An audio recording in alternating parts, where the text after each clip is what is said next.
Miért hívtatok? Akad itt némi tennivaló. Az a nagy helyzet, hogy az egész világon eluralkodtak az egerek. Nem mondod.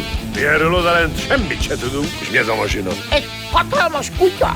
Miért nem intézkednek?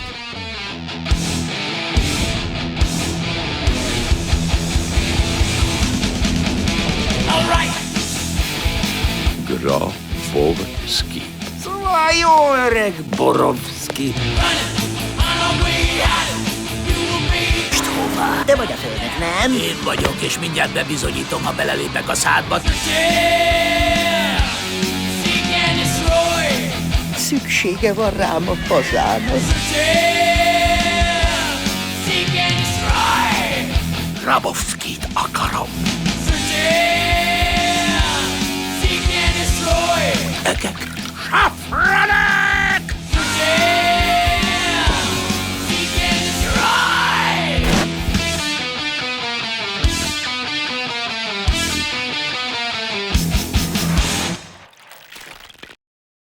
Mondtam, hogy nem kell sietni a vala koreográfiával.